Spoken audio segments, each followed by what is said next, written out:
Sobat Sehat RSUD Kota Bogor. Alhamdulillah pada kesempatan kali ini kita melaksanakan kembali podcast kesehatan di RSUD Kota Bogor. Nah, ada pantun untuk Sobat Sehat RSUD Kota Bogor. Pak Mamat sedang rehat. Cakep. Ternyata baru selesai berselancar. Cakep. Untuk Sobat Sehat, kami mendoakan selalu sehat dan rezeki semakin lancar. Amin. Ya. Baik, tema podcast kali ini yaitu persiapan kesehatan sebelum, saat, dan setelah melaksanakan ibadah haji. Adapun narasumber pada hari ini yaitu Dr. Oki Kurniawan, MKes. Selamat siang, Sobat Sehat RSUD Kota Bogor. Selamat siang. Baik, izinkan saya menyampaikan CV beliau, di mana pendidikan beliau sebagai kedokteran umum di Universitas Padjadjaran pada tahun 96. Kemudian pengalaman kerja beliau pada tahun 2010 sampai 2013 sebagai struktural kepala UPTD Puskesmas Pancasan, Mekarwangi, Lawang Gintung pada Dinas Kesehatan Kota Bogor. Kemudian 2020 sampai 2021 kepala bidang pelayanan kesehatan pada Dinas Kesehatan Kota Bogor. Nah, 2021 sampai sekarang sebagai struktural kepada bidang pelayanan keperawatan RSUD Kota Bogor.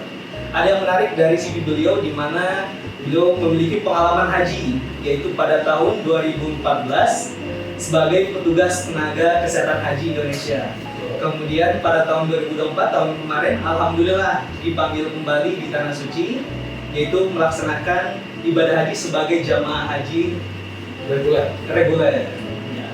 Baik, alhamdulillah pada hari ini untuk pelaksanaan ibadah haji, insya Allah mungkin di bulan Mei ini sudah mulai proses keberangkatan haji. Proses pemberangkatan haji.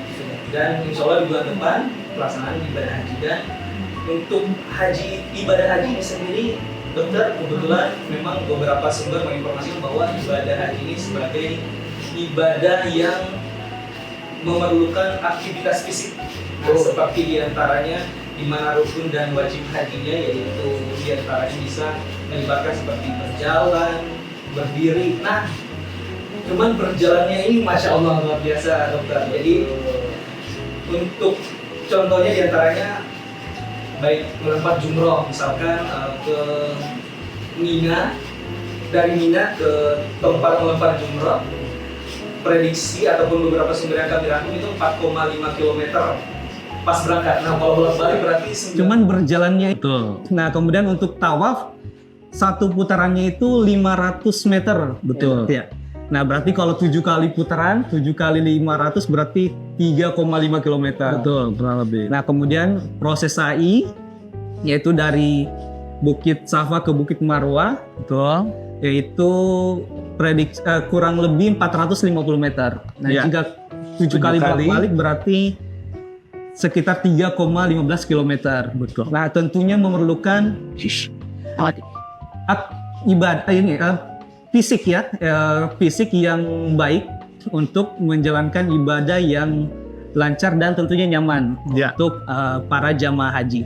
Kira-kira nih dokter boleh memberikan kami ataupun para sobat sehat terkait persiapan apa saja sih yang dipersiapkan para jamaah haji saat sebelum berangkat dan cara menjaga kesehatan selama perjalanan haji. Oke. Terima kasih Kang Iqbal, sobat sehat RSUD Kota Bogor yang kami banggakan dan kami cintai. Mudah-mudahan tahun ini warga insan RSUD Kota Bogor ada yang berangkat menunaikan ibadah haji. Amin. Saya sendiri belum tahu pasti siapa-siapa yang ada keberangkatan tahun ini, tapi yang jelas tahun ini Kang Iqbal prediksi cuaca persis sama dengan tahun kemarin.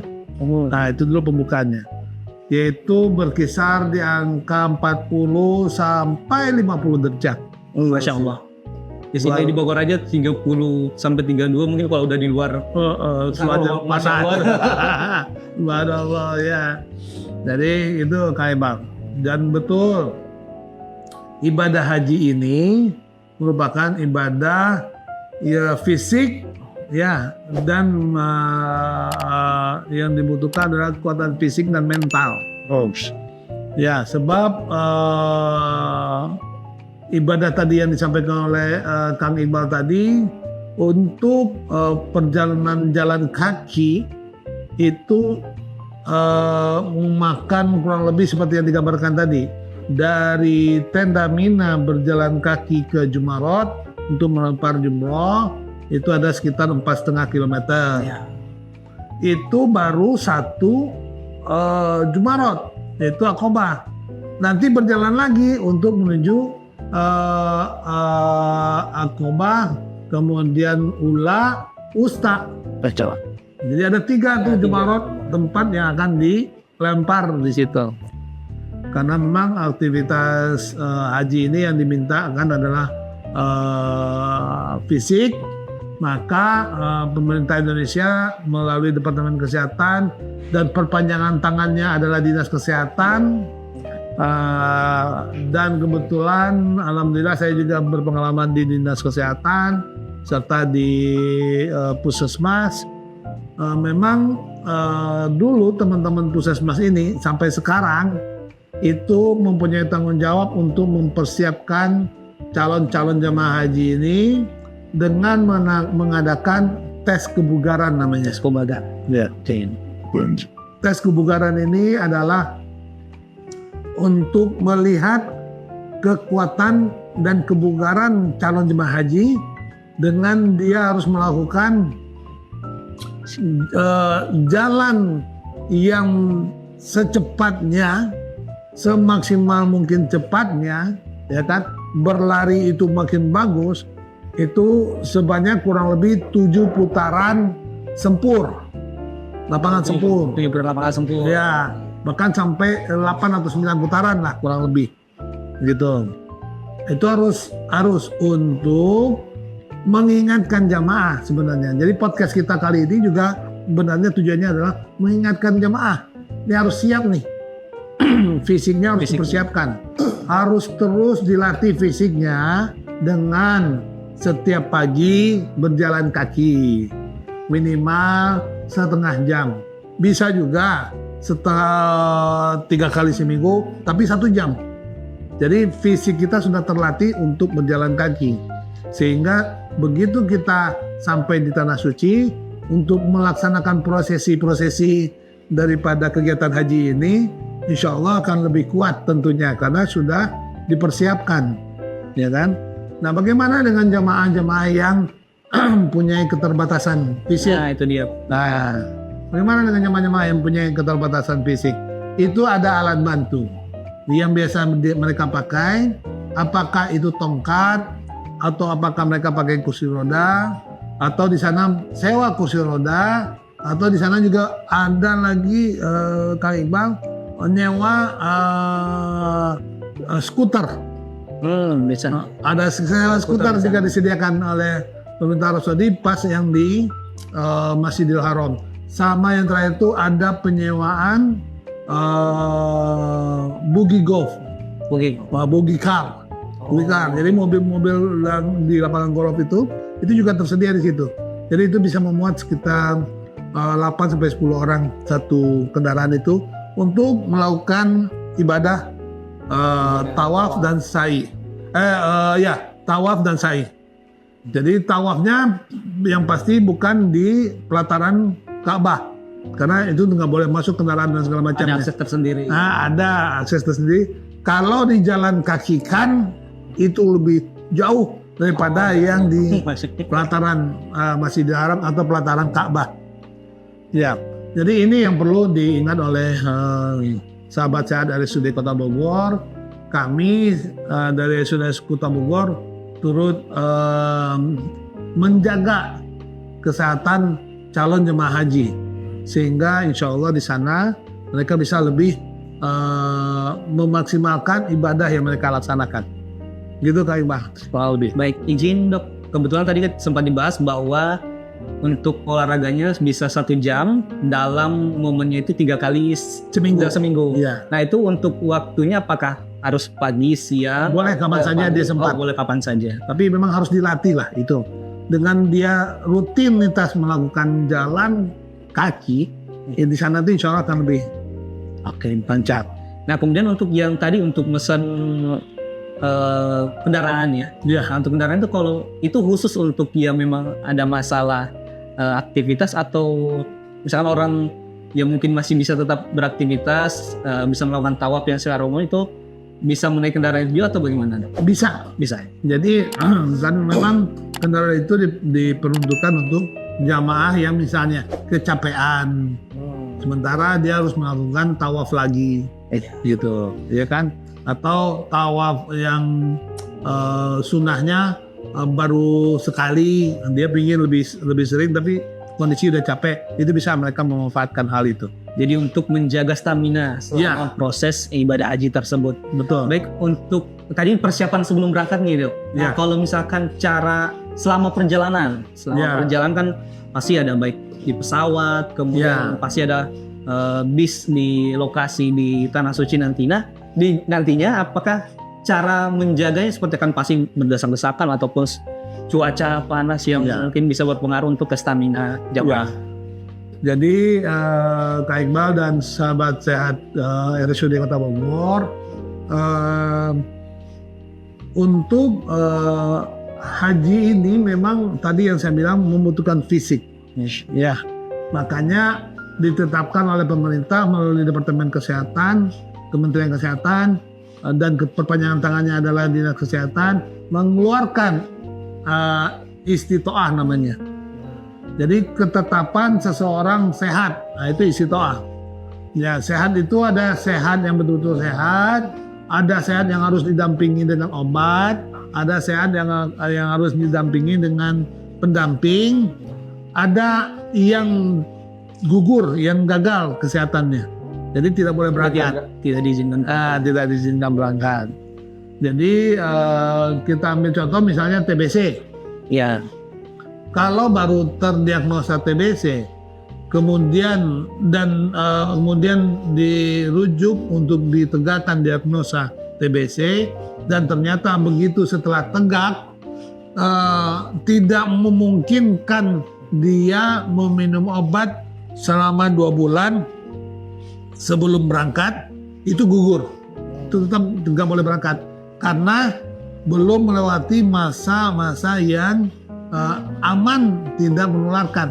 Jadi kan kalau dia sudah minum obat selama 2 bulan berturut-turut, insya Allah bebas, insya Allah tidak akan menularkan dalam bahasa ininya kan.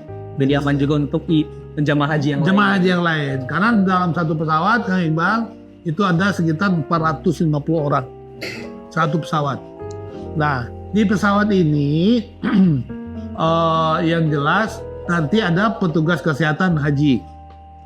Dulu itu ada 1 dokter, 2 perawat.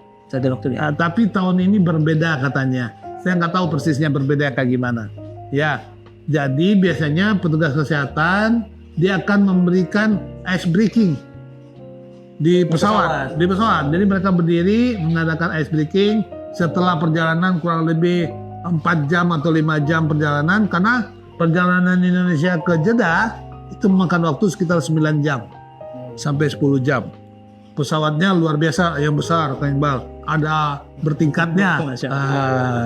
Ada bertingkatnya. Jadi di situ adakan ice breaking oleh teman-teman tenaga kesehatan haji Indonesia untuk supaya tidak jet lag, supaya tidak boring di pesawat, supaya tidak kaku di persendian. Jadi diadakan ice breaking di atas pesawat oleh tenaga kesehatan haji Indonesia itu selama perjalanan. Ya. Kemudian untuk yang selama melaksanakan ibadah haji, ini prosesinya kan banyak nih. Begitu nyampe Jeddah, kita biasanya kalau kloter terakhir itu langsung ke Mekah, ke Masjidil Haram, langsung diantar ke hotel. Ya. Di hotel dibagikanlah kamar masing-masing. Biasanya sih 3 sampai 4 orang satu kamar. Itu yang kalau di Mekah. Setelah dibagikan itu, mereka biasanya istirahat, kemudian jamaah ini biasanya berangkat dengan salah satu KBIU namanya, Kelompok Bimbingan Ibadah Haji dan Umroh. ibadah haji dan umroh. Ya, itu yang akan mendampingi mereka selama di tanah suci untuk mengatur mereka, untuk membimbing mereka melaksanakan ibadah. Gitu kali Bang. Jadi dengan ice breaking di pesawat juga, alhamdulillah mengurangi rasa cemas juga salah satunya. Iya, Pak. betul. Apalagi beberapa setiap individu pasti ada yang aduh tingginya atau ada bergetar dikit, Iya. ada turbulensi dan lainnya. Ya. Baik, terima kasih informasinya dok. Nah, untuk berikutnya, kan cuaca di sana lumayan nih dok. Prediksinya untuk tahun ini mungkin sekitar ada informasi 47 derajat Celcius. Ya. Nah itu kan berarti beresiko untuk heat stroke ya, untuk resiko-resiko yang bisa terjadi pada jemaah haji. Atau kalau misalkan terjadi mungkin apa yang dilakukan nih dok? Atau mungkin resiko kesehatan apa saja yang bisa muncul selain dari heat stroke tersebut kalau misalkan di zaman proses ibadah hajinya? Ya, bagus pertanyaannya ke Iqbal, bahwa memang ini yang harus betul-betul dipahami oleh seluruh jamaah haji, terutama yang mendengarkan podcast Ya. RSUD Kota Bogor ini tentunya. Dan lebih khusus lagi calon-calon jemaah haji Kota Bogor dan sekitarnya yang akan berangkat menunaikan ibadah haji, bahwa selama ini saya ya, pendapat saya pribadi ya, bahwa selama menunaikan ibadah haji maksimalkanlah minumnya air zam-zam. Minum air sama-sama. Maksimalkan minum sehari-hari air zam-zam. Oh sebaiknya selama setiap harinya itu air zam-zam. Karena zam-zam gampang ditemukan dan tidak perlu beli. Beda dengan di Indonesia yang 5 liter itu di angka 500.000. Sementara di situ gratis. Untuk air zam-zam Digratiskan oleh pemerintah Arab Saudi. Jadi maksimalkan setiap saat selama di tanah suci, baik itu di Mekah maupun Madinah, adalah minumnya air dari zam-zam. Karena ini minum air yang betul-betul diberkati oleh Allah, dan dari zaman Nabi Ismail, alhamdulillah sampai sekarang air itu tidak habis-habis, masya Allah. berbeda dengan sumber air tanah yang lain yang ada habisnya. Padahal jemaah hajinya dari seluruh dunia. Seluruh dunia dan sudah bertahun-tahun ini hadis kaitan sepakat loh.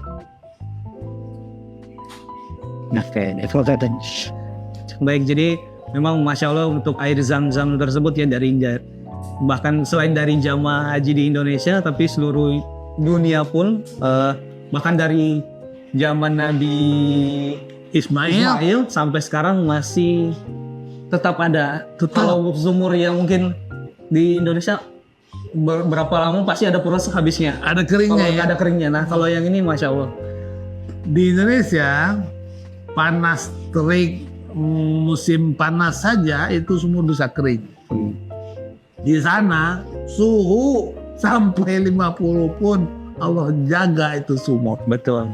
Allah jaga itu air zam-zam. Masya Allah. Nah yang kedua, kenapa diberkati? Karena setiap kita minum zam-zam dengan melafazkan doa, Ya.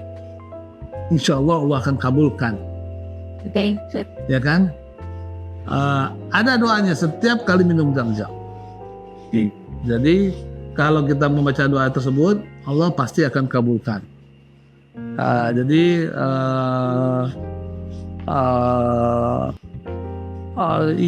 yang saya ingat doanya adalah Allahumma ini as'aluka ilman nafi'an wa rizqan wasi'an wa rizqan thayyiban wa rizqan wasi'an wa shifaan min kulli da'in wa saqamin bi rahmatika ya arhamar rahimin. Baru minum. Jadi itu salah satu cara juga untuk ngecas tubuh. Dan kita tahu semua di dunia maya, di internet, itu salah seorang profesor dari Jepang melakukan penelitian terkait dengan kandungan air zam-zam. Dia sebenarnya melakukan penelitiannya adalah jika air diperlakukan dengan baik dan air diperlakukan dengan buruk, itu akan berbeda atau tidak? Ternyata dia sampai kemudian meneliti kepada air zam-zam, di mana air zam-zam setiap saat diperdengarkan lantunan ayat suci Al-Quran karena berada di seputaran Masjidil Haram yang setiap saat itu tidak ada berhentinya membaca tilawah Al-Qurannya. Jadi apa? Yang benar-benar. Jadi begitu profesor itu meneliti, air yang terbaik komposisinya, ini menurut profesor itu ya, bahwa yang terbaik komposisinya di dunia ini adalah air zam-zam. Nah, karena itu tadi yang dijaga oleh Allah. Dan benar sudah diteliti dan terbukti. Terbukti oleh profesor itu. Baik dok. Ya, Baik izin untuk pertanyaan berikutnya ini dok. Jadi tadi kan berarti untuk menghindari stroke, panas dan lain-lainnya untuk suhu berarti kan minum air zam-zam ya. untuk direkomendasikan tadi untuk setiap harinya. Nah misalkan ternyata ada jemaah haji yang mengalami kondisi fisik, kondisi yang mungkin agak lemas ataupun lainnya, atau pada kondisi apa sih tertentu untuk kan ada petugas kesehatan, betul kesehatan di tempat tersebut. Nah, kapan sih untuk menemui petugas kesehatan tersebut atau bagaimana prosedurnya Pak? Jadi gini, untuk sahabat sehat di mana saja berada, petugas kesehatan haji Indonesia kalau tahun lalu itu di setiap kloter ada. Sehat. Kloter itu kelompok terbang. Berarti setiap 450 jemaah ada 1 dokter, 2 perawat. Tahun lalu. Iya. Tahun 2014 sama, 1 dokter, 2 perawat. Tahun ini berbeda, saya nggak tahu bedanya kayak gimana. Ya. Jadi berarti tendanya ikut dengan bersama-sama jamaah. Jadi seputaran kalau kloter itu ada 4 tenda, di seputaran itu ada tenaga kesehatan haji Indonesia. Jadi tidak jauh-jauh dari situ. Jadi sehingga bisa diakses kalau kita ada keluhan apapun dari jemaah haji. Gitu. Nah, yang sebenarnya yang perlu saya ingatkan lagi, minum tadi kalau kita di Indonesia kan sebaiknya minimal 2 liter tuh. Iya. Katanya, ya kan? Nah, dengan suhu yang ekstrim seperti ini, saya menyarankan minimal 2 kali lipatnya. Berarti 4 liter. 4.000, ya, 4.000 cc. Ya, itu pertama dari segi jumlah. Minumlah dari pagi habis subuh sampai sebelum maghrib yang banyak. Ya, nggak usah takut dan khawatir jika minum banyak akan pingin kencing-kencing. Nah, tidak jamaah, tidak calon jemaah haji Indonesia. Percaya, karena apa? Dengan suhu yang panas, pengeluaran cairan tubuh yang tidak kita rasakan itu terjadi.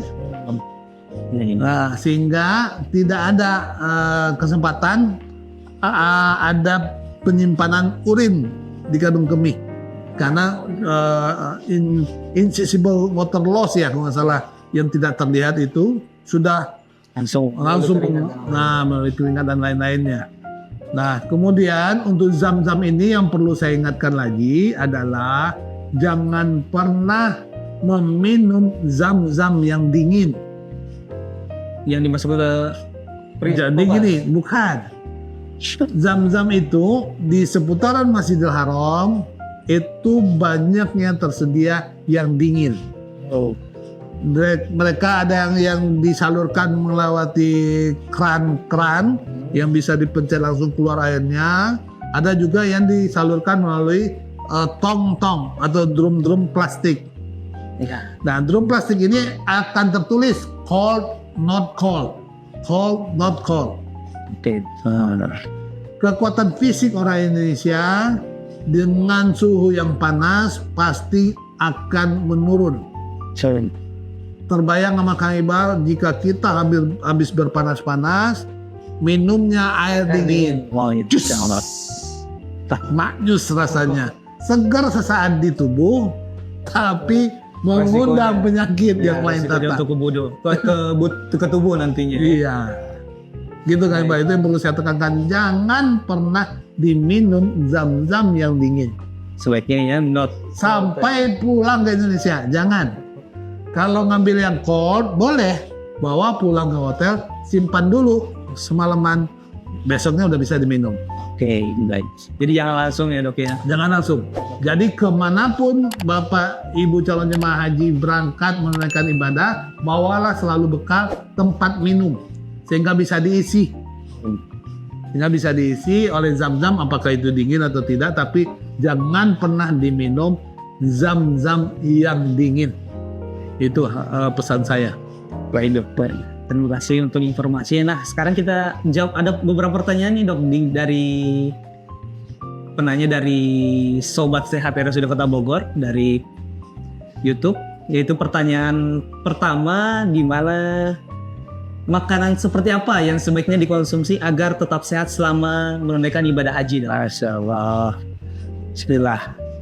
Jadi sahabat sehat RSUD Kota Bogor, pertama yang mau saya tekankan betul. Di saat melaksanakan ibadah haji reguler, pemerintah Arab Saudi menyiapkan makanan 3 kali sehari, pagi, siang, malam. Yang hebatnya itu di boxnya itu dituliskan ini berlaku hanya sampai jam sekian. Oh, ada batas? Ada batas konsumsinya. Ya, ada batasnya. Jadi makanlah yang diberikan oleh pemerintah Arab Saudi melalui catering-cateringnya mungkin Indonesia ya, karena memang rasanya rasa Indonesia. Karena kan berbeda rasa Arab dengan rasa Indonesia. Bedanya. Yang saya perlu lagi memesankan kepada sobat sehat bahwa jangan pernah terbersit dalam pikiran, apalagi terucap, nggak enak nih makanannya. Itu sampai pulang sobat sehat kalau tidak minta ampun sama Allah, makanan yang akan dimakan oleh sobat sehat walaupun dibeli di luar, walaupun restoran terkenal, pasti tidak enak. Karena Allah akan berbuat sesuai dengan prasangka umatnya. Insya. Ini yang saya pesankan lagi tuh. Jadi bawalah bekal dari Indonesia seperti teri main bola, ya kan? Nah, itu cukup tahan, ya kan? Rendang khas Padang, ya kan? Itu cukup tahan untuk dimakan di sana. Sambal, ya, karena sambal kita berbeda. Apakah itu sambal yang kita buat sendiri atau yang sasetan, ya gitu kan? Yang sasetan itu kalau di Arab itu agak berbeda dengan sasetan sambalnya Indonesia. Untuk makanan juga nih sekedar gambaran, nggak usah khawatir penggemar Indomie. Nah, ada mie instan ada, mulai merek apa aja. Untuk pecinta Indomie ya? Iya, untuk pecinta. Oke, baik. Jadi untuk makanan yang bisa dikonsumsi di sana semua boleh. Semua yang disajikan dari petugas. Saran saya begitu. Baiknya ya, itu dia. Nah, kalau memang ada yang mau bawa seperti yang awet tadi ya, teri, kemudian sambal, kalau misalnya dibutuhkan nanti pas di proses hajinya. Ya. Nah, ada pertanyaan kedua nih, Dok. Apakah jemaah dengan penyakit kronis seperti diabetes atau hipertensi aman untuk melaksanakan ibadah haji? Apa saja kira-kira persiapannya untuk penyakit kronis tersebut? Bismillah.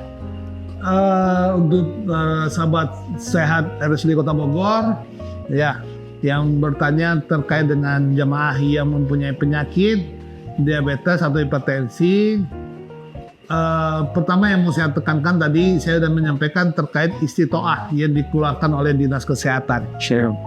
Kalau jemaah hajinya dibilang istitoahnya sehat, ya kan, dengan pendampingan.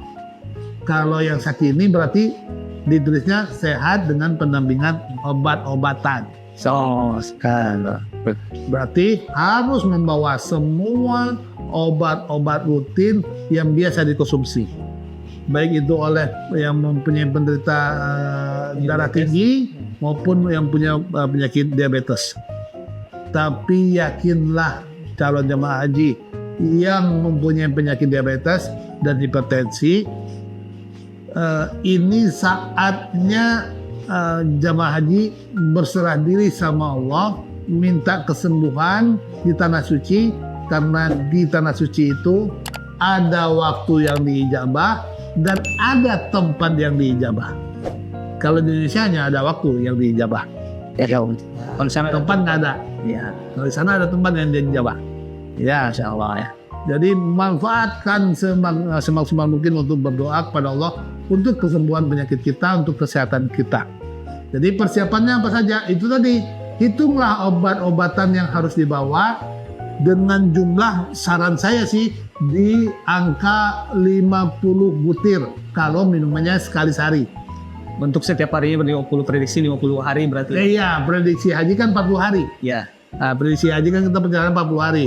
Bisa jadi 42, bisa jadi 38, bisa jadi 39. Nah, tergantung. Jadi kenapa 50? Ya itu untuk kita lebihkan aja, jaga-jaga.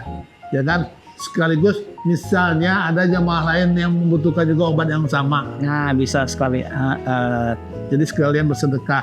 Jadi bersedekah di sana itu jangan khawatir kekurangan makanan, Kak Iqbal. Melimpah ruah insya Allah makanan. Apalagi kalau Senin Kamis. Sholat maghrib kita di situ, kita dihidangi makanan berbuka puasa. Di tengah masjid dibagikan. Insya Allah. Oke. Senin Kamis di waktu sahur juga dibagikan. Bahkan mereka berebut untuk kita ngambil makanan mereka. Ayo Haji, sini. Ya, itu kurang lebih persiapan yang harus dilakukan oleh calon jemaah yang mengidap penyakit diabetes dan hipertensi. Nggak usah khawatir, insya Allah sehat di tanah sucinya. Baik, jadi pesannya adalah hitung kalau misalkan obatnya 1 biji sehari berarti dihitung sampai prediksi 50 hari. Iya gitu, itu jaga-jaga. Sampai ada hal yang ternyata butuh, Ada teman yang butuh atau yang lain jemaah gue lain butuh, atau misalnya pas minum jatuh. nah itu bisa terjadi. Baik, terima kasih Dok. Kemudian untuk pertanyaan ketiga, bagaimana cara mencegah penyebaran penyakit menular di tengah jutaan jemaah dari berbagai negara? Nah ini mungkin maksudnya bahwa calon jemaah ini mengkhawatirkan jangan sampai ada penularan dari jemaah lain. Terus enggak? Bismillah. Jamaah pendengar sehat ya. Sobat sehat dari Sudi Kota Bogor. Kalau seorang muslim sejati, dia pasti tahu ya, sebaik-baik pelindung adalah Allah.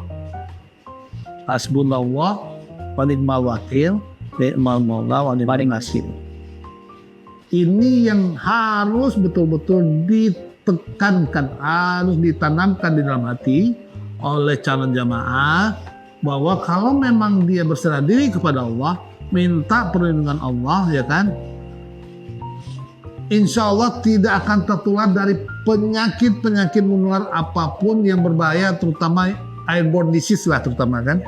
Karena memang kita lihat apalagi waktu umroh yang kemarin sebelum puasa atau pas saat bulan puasa bulan Ramadan, luar biasa padatnya, berdesak-desakan, ya kan? Jadi cara mencegahnya seperti yang perlu kita lakukan pertama kali adalah itu niat minta perlindungan Allah, berdoa minta perlindungan Allah. Ya, jadi tidak ada perlindungan yang terbaik, masker pun kalah dengan kita betul-betul berlindung kepada Allah. Ya, jadi itu yang pertama untuk mencegah dari itu. Yang kedua, ya kan, mungkin kalau jemaahnya terlalu rapat, dan ini juga Allah sudah buat sistemnya supaya tidak berhadapan-hadapan. Pasti belakang-belakangan. Ya. Jadi nafasnya kan ke depan. Nafas orang yang punya penyakit pun tidak ada yang menghadap ke kita gitu. Ya. Jadi pasti akan terus jalan. Dan itu tadi yang saya sampaikan. Bahwa mintalah perlindungan Allah, insya Allah akan Allah lindungi kita. Yang satu lagi mukjizat yang tidak terinikan oleh kita, nanti kalau Iqbal sama teman-teman podcast ya hadir di Tanah Suci bisa merasakan lantainya Masjidil Haram yang dekat pelataran Ka'bah itu tidak ada panas sama sekali. Padahal matahari langsung Suhunya 47 derajat.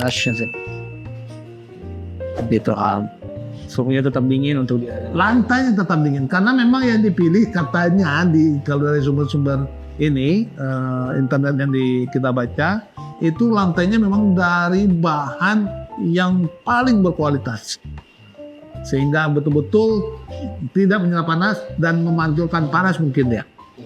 Gitu. Jadi aman untuk ibadah haji saat tawaf ataupun aktivitas lain. Ya, dan kemudian satu lagi yang saya pesankan untuk melaksanakan, untuk menjaga kesehatan tadi, selain kita sudah berniat dan berdoa sama Allah, ya pujilah Allah selalu dalam rangkaian ibadah tawaf dan sa'i. Nah, dengan mengucapkan takbir, tahmid, tahlil serta talbiyah, sehingga Allah selalu akan merhatiin kita di tanah suci tersebut. Insya Allah. Baik tapi misalkan untuk jamaah yang mau menggunakan masker itu diperbolehkan di sana atau Nggak boleh, karena memang tidak boleh ada yang berjahit. Ya, Ke bagi laki-laki. sesuai syariatnya dok ya. Oke, Tidak boleh, gitu. baik dah. Jadi jangan, pakai topi boleh, nggak boleh. Pakai payung boleh, karena dia tidak nempel di badan. Kecuali kita pakai payung yang topi. Ya, kalau itu boleh. Itu nempel di badan nggak boleh, payung yang topi nggak boleh. Karena nempel di badan, karena ada pasti jahitannya di payung itu. Tapi payung biasa boleh, karena kita nggak nempel di badan. Oke, baik dok. Gitu. Tapi biasanya sih nggak ada sih, jarang yang pakai payung ya. Karena udah sering minum air Samsung tadi. Itu mungkin. Dan betul-betul berlindung pada Allah sehingga betul-betul tidak terasa apa-apa. Baik, Pak. Terima kasih dokter. Ada pertanyaan yang keempat nih dok. Izin bertanya dok, bagaimana cara mencegah dehidrasi saat berhaji di cuaca yang sangat panas? Ini tadi. Ya, itu tadi yang kita sudah sampaikan bahwa minumlah air zam-zam sebanyak mungkin, sesering mungkin selama di tanah suci. Baik. Itu saja yang perlu dijaga sehingga yang kejadian untuk dehidrasi sangat jarang, insya Allah. Nah, satu yang mau saya tekankan ke sahabat sehatnya RSUD Kota Bogor bahwa jamaah haji lansia di atas 60 tahun biasanya relatif suka malas minum. Jadi tolonglah diingatkan, sesama satu kloter harus saling mengingatkan. Tandain itu yang lansia, tolong diingatkan, Pak minum. Ya. Setiap ketemu dia langsung bilang, Pak minum, kasih zam-zam. Karena biasanya lansia memang malas minum, atau bahkan sering merasa tidak ada haus. Iya dok. Sehingga ya lalai dalam minum. Nah, makanya gampang terjadi heat stroke pada lansia karena panas tadi. Jadi untuk sama jemaah haji untuk saling mengingatkan. Ya betul. Mencegah dehidrasi tersebut. Nah, terutama dalam satu kloter ya, kan itu dekat mereka hubungannya. Baik dok, ya, terima kasih banyak dok. Kemudian untuk pertanyaan berikutnya, untuk pasien yang memiliki disabilitas atau mungkin jemaah yang memiliki disabilitas dok yang dalam melaksanakan haji, apa ada tips dan kiat-kiat yang bisa diberikan? Yang mungkin keterbatasan misalkan. Ya, tadi ya, memang harus pakai kursi roda, ya, atau memang tidak bisa sama sekali memakai apapun, ya kan? Di pemerintah Arab Saudi menyiapkan beberapa moda transportasi untuk melaksanakan tawaf dan sa'i di Masjidil Haram. Di antaranya ada skuter Matic, itu bisa berpenumpang 2 orang. Kemudian ada lagi buggy car. Buggy car kayak kita kalau di bandara juga sudah ada itu buggy car. Karena jauhnya perjalanan sampai gate berapa 26 gitu 28 kan. Nah, itu buggy car itu disiapkan. Tapi memang berbayar. Memang berbayar. Jadi untuk jemaah yang terkendala atau khawatir karena disabilitas, nggak usah ragu. Nggak usah ragu. Karena sudah difasilitasi. Selama dari istitoahnya sehat. Oke, jadi berarti syarat ini nih. Salah istitoah dulu nih. Keluar dulu. Karena makanya sekarang itu beda dengan 2014 Kang Iqbal. bahwa dulu 2014 itu istiqomah itu terakhir keluarnya. Boleh bayar, nanti baru muncul istiqomahnya. Karena sering ribut dan entah mulai kapan itu berubah. Tahun kemarin yang saya rasakan istiqomah dulu keluar, baru bisa lunas. Ya, Pelunasan gitu. Jadi supaya orang nggak ribut.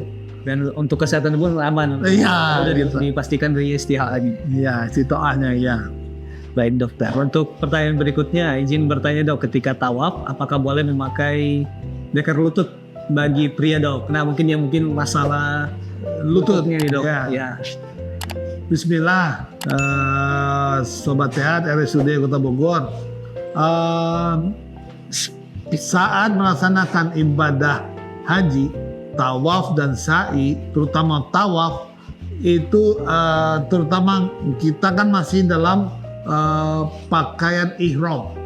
Saat ini untuk jemaah haji ketahui, setiap kita mau tawaf di pelataran bawah di seputaran Ka'bah itu wajib pakai ihram. Correct.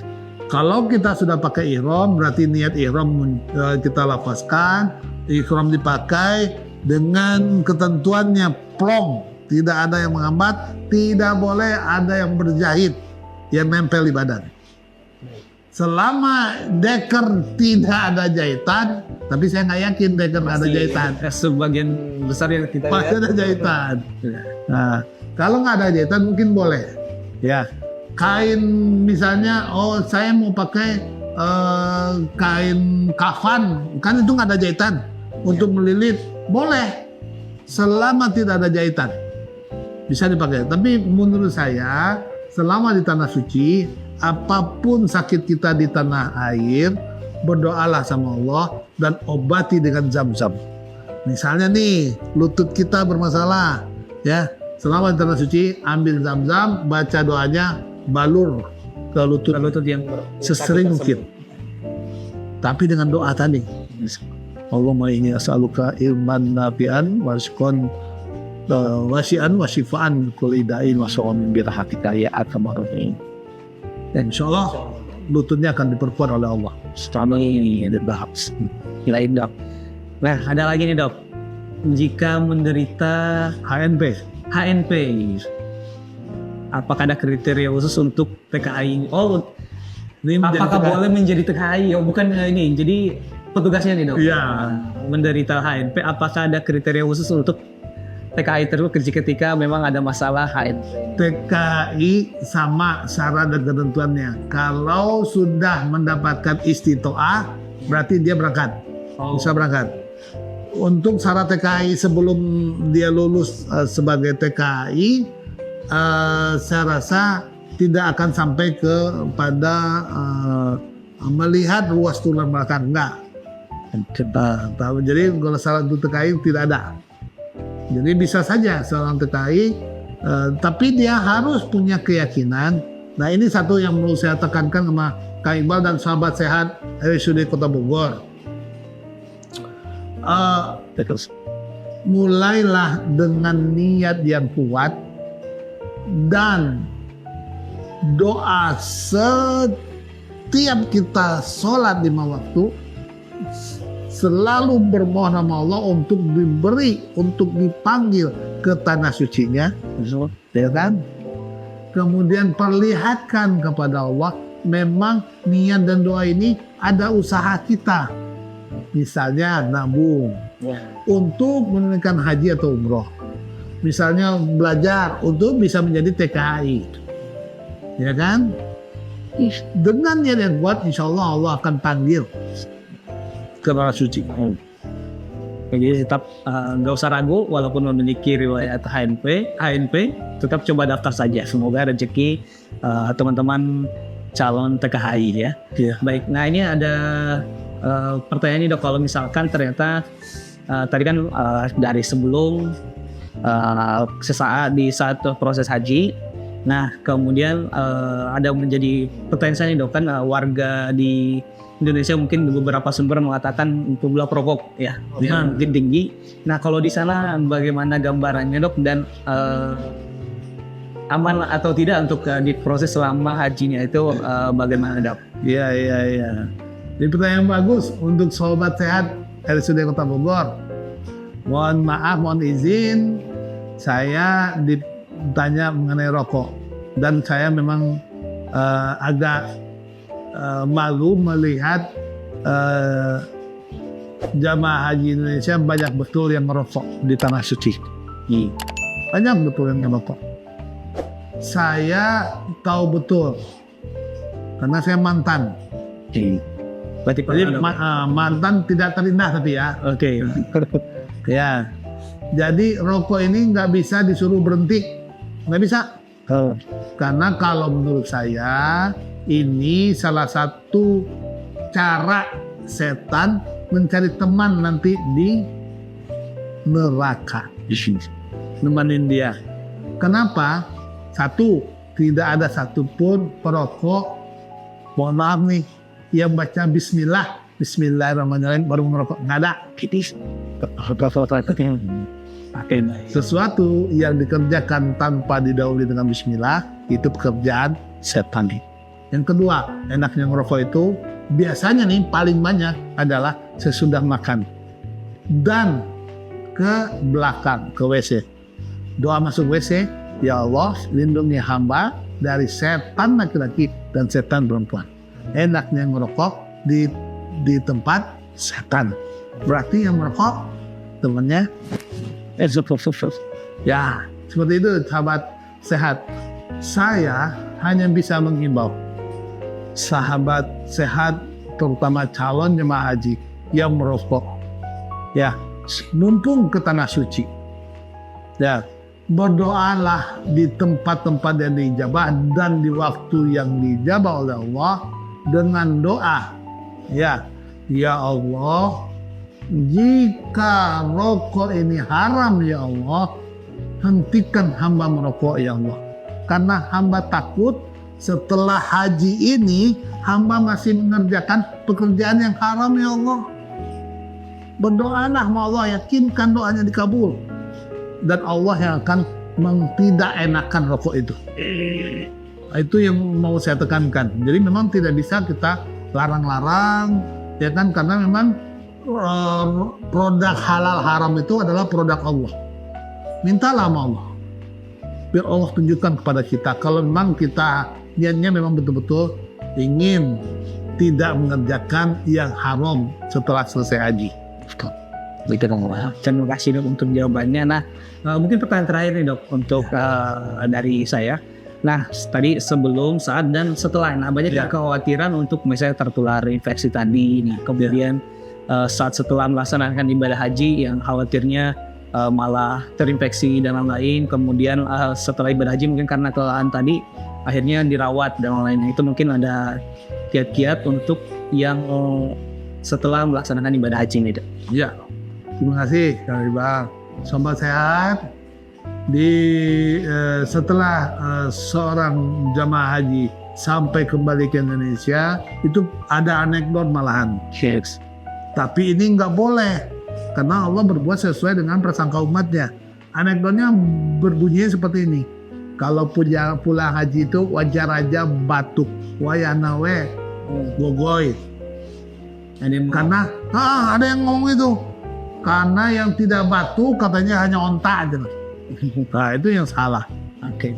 Ya, jadi yang saya pesankan setelah pulang haji, jika ada permasalahan kesehatan, segera laporkan ke puskesmas terdekat, di mana Bapak Ibu mengurus istitoahnya. Berobatlah di situ. Jika belum sembuh juga, mangga silakan pergunakan BPJS-nya, ya kan, untuk kemudian dinilai oleh vaskes satunya apakah bisa dirujuk atau masih bisa diobatin. Nah itulah kalau yang setelah pulang. Intinya insya Allah tidak akan terjadi batuk dan pilek pulang haji jika tidak minum zam-zam yang dingin atau minuman dingin lainnya yang tersedia di situ. Karena jus banyak, Kang Iqbal, jus, wah segar. luar biasa. Nah, satu lagi yang mau saya titipkan, makanan yang catering Indonesia, haji Indonesia itu biasanya sayurnya agak kurang. Karena sayurnya itu biasanya yang kayak luar negeri kacang polong, terus yang ada potong-potongan wortel, nah kayak gitu tuh. Terus ada juga sekali sayur kuah. Tapi jangan khawatir, kalau di Mekah itu sampai tukang pecel pun ada yang jualan di Jadi nggak ada pelataran. di Indonesia dok ya? Ya, pelataran terminal dekat Masjidil Haram. Dan semua sampai ke bala-bala pun ada. Mie goreng pun ada, nasi goreng pun ada, kacang hijau pun ada, Nasi Padang pun ada. nasi padang pun ada. Oke, baik. Jadi yang satu lagi mau saya tekankan, sayuran banyak di situ. Tinggal beli semacam bonteng atau mentimun yang bisa dimakan. Nah, tapi yang jelas makanlah semua yang diberikan, jangan sampai mubazir supaya tidak ada nilai negatif dari Allah. Kemudian setiap makanan pasti selalu ada sayur dan buah, selalu itu mah pasti ada. Gitu terima. Baik dokter, terima kasih banyak untuk sharing terkait persiapan kesehatan untuk jemaah haji.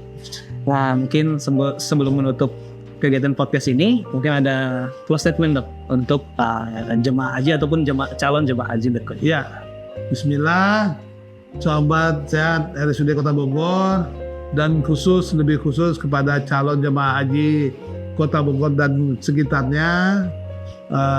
Itu tadi tips-tips yang saya sampaikan. Tolong betul-betul dijaga, tolong betul-betul dilaksanakan. Dan yang terakhir tadi yang saya imbau, terutama bagi yang perokok, momentum ini manfaatkan untuk Allah berhentikan kita merokok. Ya, kalau Bapak Ibu masih belum yakin akan produk halal haram, maka mintalah sama Allah untuk diberhentikan oleh Allah. Itu saja mungkin Kak Iqbal, mudah-mudahan bermanfaat. Amin. Terima kasih banyak dok. Baik, terima kasih banyak dokter. Dan itu demikian untuk sharing dari Dr. Rocky Kurniawan MKes. Kemudian untuk bagi jemaah haji ataupun calon jemaah haji yang ingin mengetahui ataupun baik sebelum atau setelah proses hajinya ingin melakukan pemeriksaan kesehatan di RSUD Kota Bogor tersedia fasilitas yaitu medical check up. Jadi untuk jemaah haji ataupun calon jemaah haji bisa melakukan pemeriksaan kesehatan di RSUD Kota Bogor. Kemudian untuk channel ini jangan lupa subscribe, kemudian like, komen, dan share. Sekian dari kami. Assalamualaikum warahmatullahi wabarakatuh. Waalaikumsalam warahmatullahi wabarakatuh.